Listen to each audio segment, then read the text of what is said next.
ఎన్నికల ముందేమో కిస్తీలు కట్టాక డబ్బులు ఉండవు, ఎన్నికలు అయిపోయిన తర్వాత ఏమో మీరు లఘుశంక తీర్చుకోవాలన్నా కూడా స్పెషల్ ఫ్లైట్లలో విమానాల్లో తిరుగుతున్నటువంటి పరిస్థితి.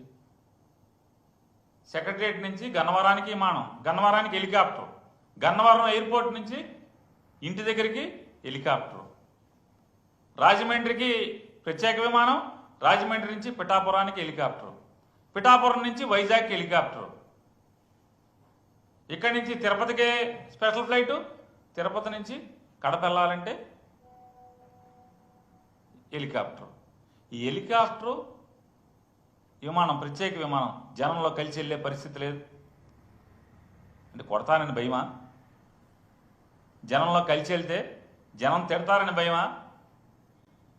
ఎందుకు మీరు వెళ్ళలేకపోతున్నారు? ఉప ముఖ్యమంత్రి గారు ఎక్కడికైనా అయితే స్పెషల్ ఫ్లైటు, హెలికాప్టర్ తప్పితే, ఎన్నికల్లోనేమో కారు టాపిక్కి వెళ్తారు,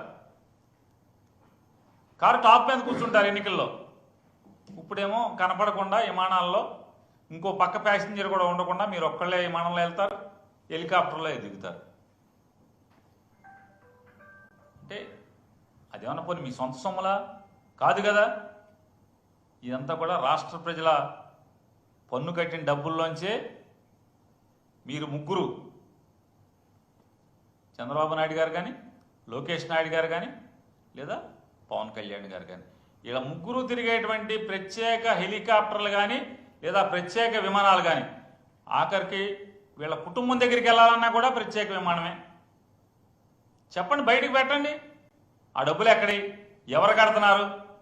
వారం వారం హైదరాబాద్ వెళ్తున్నారు కదా తండ్రి కొడుకులు ఇద్దరు, వారం వారం హైదరాబాద్ వెళ్ళే డబ్బులే విమానాలకు ఎవరు డబ్బులు కడుతున్నారు? శుక్రవారం కొడుకేమో ఇటు నుంచి హైదరాబాద్ వెళ్తాడు ప్రత్యేక విమానంలో, తండ్రి శనివారం నాడు హైదరాబాద్ వెళ్తాడు ప్రత్యేక విమానంలో. ఇద్దరు కలిసి ఒక విమానంలో రావచ్చు కదా, చెరొక విమానంలో సోమవారం ఇక్కడికి వస్తారు. ఎవరు కడుతున్నారు డబ్బులు? ఎక్కడికి వెళ్ళినా మీరు ప్రత్యేక విమానంలో తిరుగుతున్నారు కదా. హైదరాబాద్ మీరు మీ కుటుంబం దగ్గరికి, భార్యా పిల్లల దగ్గరికి వెళ్తాకి రాష్ట్ర ప్రజలకు ఏం సంబంధం? డబ్బులు కడతాకి చెప్పండి, మీరు లెక్కలు చెప్పండి. ఎన్నిసార్లు వారిని నేను డిమాండ్ చేస్తున్నాను, పవన్ కళ్యాణ్ గారు లేదా లోకేష్ నాయుడు గారు, చంద్రబాబు నాయుడు గారు, మీరు ముగ్గురు కలిసి ఒక్క సంవత్సరం, ఇంకా సంవత్సరం అవ్వలేదు, జూన్ 8, 12 మీరు ప్రమాణ స్వీకారం చేసినట్టున్నారు.